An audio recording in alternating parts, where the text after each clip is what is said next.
بسم الله الرحمن الرحيم. أولا السلام عليكم ورحمة الله وبركاته. soo dhawaada walaalaha sharafta badan ee ku xiran janalkeena caafimaadka ee caafimaad janal. Waxaan ka hadli doonaa maanta 4 cunto oo ay wanaagsan tahay in aad cunto maalin kasta. Cuntada aynu cunnaa waa halka uu ka bilowdo caafimaadkeena runta ahi. Iyada ayaa sabab u noqon karta caafimaad darro ka dhalata miisaan dheeraad ah iyo noocyo badan oo xanuunada ka mid ah iyo caafimaadka oo wanaagsanaada labadaba.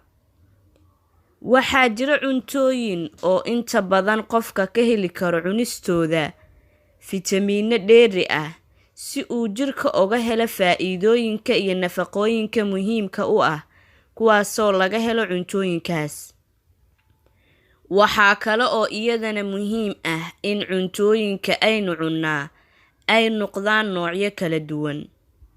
Fiidiyowgan waxaan idinkugu soo gudbin doonaa 4 nooc oo ka mid ah cuntooyinka kuwaasoo baaritaano caafimaad lagu xaqiijiyay lana ogaada in ay qasab tahay in aynu maalin kasta wax ka cunno ugu yaraan nooc ka mid ah. Cuntada koowaad waa shafka digaaga. Digaagu waxa uu ka mid yahay cuntooyinka caafimaadka u fiican, gaar ahaan hilibkeeda ku yaala shafka oo aynu uga jeedno inta ka soo harta labada lugood iyo garbaha.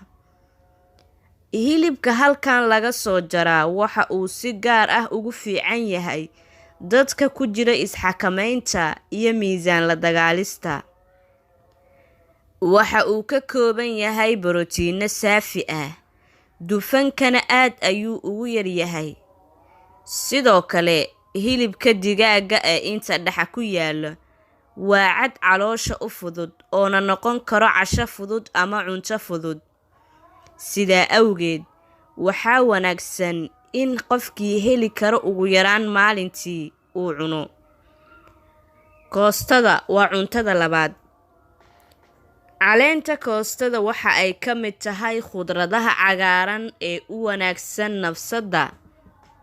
Waxa ay xoojisaa xusuusta, waxa ay ka hortagtaa miisaanka dheeraadka ah, waxa ayna u fiican tahay caafimaadka dheefshiidka.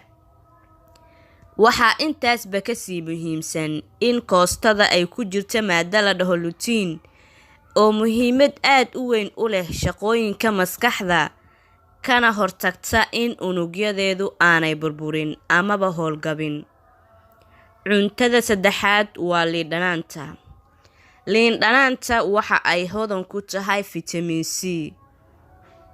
Waxay ka hortagtaa amaba ay yareysaa dufanka ama kolestaroolka jirka. Sidoo kale, waxa ay wanaajisaa xaddiga sonkorta dhiigga ku lamaan. Kalluunka, khaasatan nooca loo yaqaan salmon. Noocyada kalluunka badankooda waxa ay hodan ku yihiin maadooyinka magnesium iyo phosphorus. Laakiin kalluunka salmonka loo yaqaano ayaa lagu tiriyaa in uu yahay kalluunka ugu fiican noocyada kalluunka. Sababtuna waa in xaddiga maadada magnesium ee ku jirta uu ka badan yahay kalluumada kale oo dhan. Maadadan ayaa u wanaagsan shaqada habdhiska dareen-wadayaasha.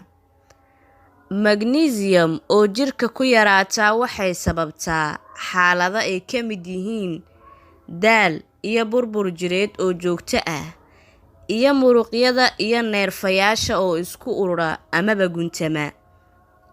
Waan filayaa walaalaha qaaliga ah in aad ka faa'iidaysateen 4 cunto ee ugu muhiimsan maalintaada inaad isticmaasho, kuwaasoo aan ku kala sheegay in ay yihiin shafka digaaga, koostada, liin dhanaanta iyo kalluunka, gaar ahaan nooca loo yaqaano salmon.